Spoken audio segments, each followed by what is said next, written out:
Assalamualaikum warahmatullahi wabarakatuh. Perkenalkan, nama saya Felicia Valda Fawalina.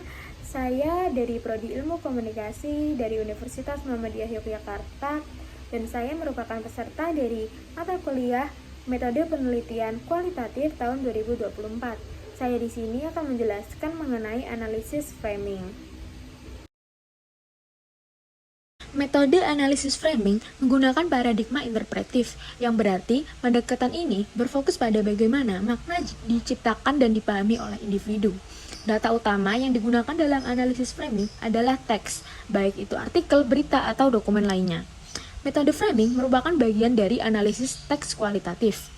Sedangkan dalam metode framing, komunikasi dipandang atau dilihat sebagai produksi makna, di mana berbagai elemen dan teks bekerja sama untuk membentuk persepsi dan interpretasi pembaca atau pendengar. Gambaran analisis framing. Analisis framing adalah metode yang memusatkan perhatian pada bagaimana media mengemas dan membingkai sebuah berita. Ini bukan hanya tentang penyampaian informasi, tetapi juga tentang bagaimana media membentuk dan menata realitas menjadi sebuah narasi yang mempengaruhi persepsi audiens. Analisis framing adalah cara untuk memahami bagaimana media melakukan pengemasan terhadap realitas dalam bentuk berita. Proses ini melibatkan berbagai elemen seperti pemilihan kata, penggunaan gambar, dan penekanan aspek tertentu yang semuanya berperan penting dalam membentuk pemahaman atau pandangan publik terhadap suatu peristiwa atau isu. Menurut Robert and Edman, analisis framing adalah proses seleksi dari berbagai aspek realita sehingga bagian tertentu dari peristiwa itu lebih menonjol dibandingkan aspek lainnya. Ia juga menyertakan penempatan informasi-informasi dalam konteks yang khas sehingga sisi tertentu dapat alokasi lebih besar daripada sisi yang lainnya.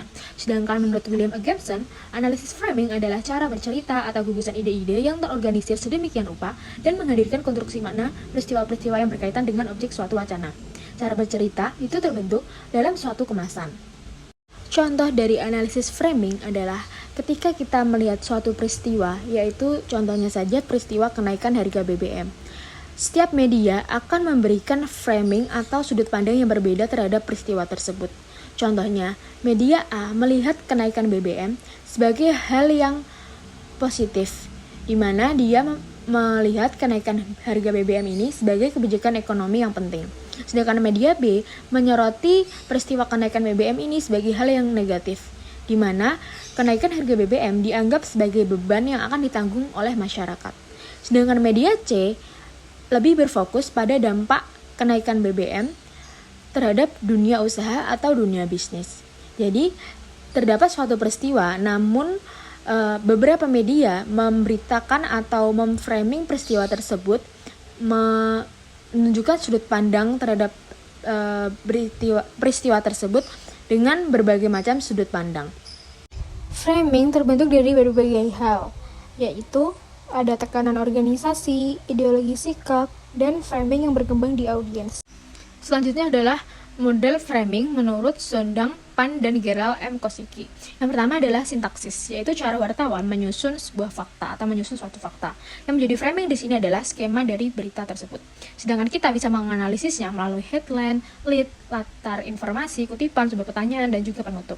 Untuk yang kedua adalah script, yaitu cara wartawan menceritakan fakta atau menggambarkan fakta. Yang menjadi framing di sini adalah kelengkapan sebuah berita. Dan kita bisa menganalisis suatu kelengkapan berita itu dengan melihat 5W dan 1H-nya. Untuk yang ketiga ada tematik, yaitu cara wartawan menulis berita atau menulis fakta. Cara wartawan menulis fakta. Framingnya adalah detail, maksud, nominalisasi, koherensi, bentuk kalimat, dan juga kata ganti. Kita bisa menganalisisnya melalui dengan melihat paragraf, posisi, kalimat, dan hubungan antar kalimat. Yang terakhir, yang keempat adalah retoris, yaitu cara wartawan menekankan fakta. Yang menjadi framing di sini adalah leksikon, grafis, metafora, dan juga pengandaian. Kita bisa menganalisisnya melalui dengan melihat kata yang digunakan, idiom, gambar, atau foto, dan juga grafiknya. Selanjutnya ada model analisis framing menurut Robert Edman. Yang pertama ada define the problems, yaitu pendefinisian masalah. Bagaimana suatu peristiwa diidentifikasi, dipahami, atau dikategorikan sebagai masalah tertentu. Yang kedua ada diagnose causes, yaitu memperkirakan masalah atau sumber masalahnya, menentukan penyebab atau sumber masalah, dan mengidentifikasi aktor yang dianggap sebagai penyebabnya. Yaitu kita nanti akan menentukan dulu kayak ini masalahnya itu dari mana, sumber masalahnya itu apa, seperti itu. Yang ketiga ada make moral judgment atau membuat keputusan moral. Jadi bagaimana sebuah media itu membuat keputusan moral dari suatu peristiwa yang sudah dibingkai tadi. Yang ketiga ada treatment recommendation atau suatu penyelesaian. Jadi media akan menawarkan solusi untuk mengatasi masalah atau masalah yang ada di suatu peristiwa tersebut, atau menentukan langkah-langkah yang harus diambil untuk menyelesaikan suatu masalah tersebut. Nah, itu tadi penjelasan mengenai analisis framing. Semoga apa yang saya sampaikan dapat bermanfaat dan saya mohon maaf apabila masih ada kesalahan dalam menjelaskan. Sekian dari saya. Wassalamualaikum warahmatullahi wabarakatuh.